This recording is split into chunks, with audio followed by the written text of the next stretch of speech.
रामनगर एक छोटा सा गांव था। वहां हर कोई मेहनती था। खेती ही उनकी आमदनी का जरिया थी। लेकिन दीपक अलग था। उसे काम से सख्त नफरत थी। सुबह से शाम तक वह बस आराम करने के बहाने ढूंढता रहता।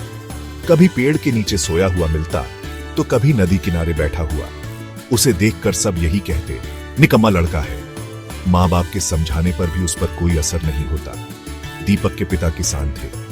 वे दिन रात खेतों में मेहनत करते। वे हमेशा दीपक को काम करने के लिए कहते, लेकिन दीपक उनकी एक न सुनता।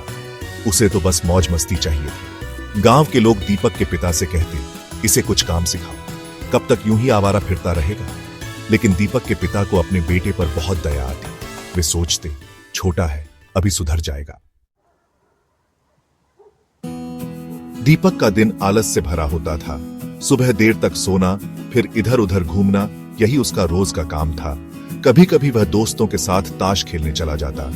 काम करने की बात तो जैसे उसके लिए मजाक हो। माँ अगर कभी खेतों में खाना भेजती तो वह रास्ते में ही किसी और को दे देता और कहता, जाकर कह देना दीपक खेतों में नहीं मिला। एक दिन दीपक के पिता ने उसे खेतों में बुलाया। वे बीमार थे, इसलिए दीपक को उनकी मदद करनी थी। लेकिन दीपक ने साफ मना कर दिया। उसे तो बस अपना आराम प्यारा था। दीपक के पिता बहुत दुखी हुए। उन्होंने मन ही मन सोचा, काश मेरा बेटा भी समझदार होता। एक दिन अचानक गांव पर मुसीबत आ गई। लगातार बारिश से फसलें बर्बाद हो गईं। किसानों के घरों में खाने तक को अनाज नहीं बचा था। दीपक के परिवार पर भी इसका गहरा असर पड़ा। उनकी सारी फसल बर्बाद हो गई। ऊपर से दीपक के पिता की तबीयत ज्यादा बिगड़ गई। डॉक्टर ने बताया कि उन्हें शहर के बड़े अस्पताल में भर्ती कराना होगा। लेकिन इलाज के लिए पैसे कहां से लाएं? घर में जो कुछ बचा था वो पहले ही खत्म हो चुका था। दीपक की मां बहुत चिंतित थी।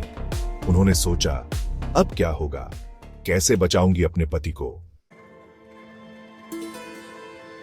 अपने परिवार की हालत देखकर दीपक का दिल पसीज गया। उसे अपनी गलती का एहसास हुआ। उसने फैसला किया कि अब वह अपनी जिम्मेदारी से नहीं भागेगा। दीपक ने सबसे पहले अपने पिता को शहर के अस्पताल में भर्ती कराया। इलाज के लिए उसने अपनी जमीन गिरवी रख दी। अब दीपक के पास एक ही लक्ष्य था, अपने परिवार को इस मुश्किल से निकालना। उसने कड़ी मेहनत करने की ठान ली। वह सुबह जल्दी उठता और सबसे पहले खेतों में जाता। उसने लोगों से खेती के नए तरीके सीखे। कड़ी धूप में भी बिना रुके काम करता रहा। दीपक की मेहनत रंग लाई। उसकी फसल पहले से कहीं अच्छी हुई। धीरे धीरे उसने अपने सारे कर्ज चुका दिए। गांव वाले दीपक को देखकर हैरान थे। उन्हें यकीन नहीं हो रहा था कि कभी निकम्मा कहलाने वाला दीपक इतना बदल सकता है। दीपक ने खेती के नए नए तरीके अपनाए। उसने बूंद बूंद सिंचाई और जैविक खेती के बारे में सीखा। इससे उसकी पैदावार और भी बढ़ गई।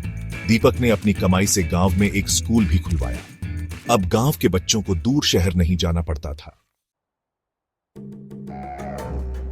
दीपक की कहानी पूरे गांव में फैल गई। लोग उसे प्रेरणा मानने लगे थे। जो दीपक कभी निकम्मा कहलाता था, वही आज सबके लिए मिसाल बन गया था।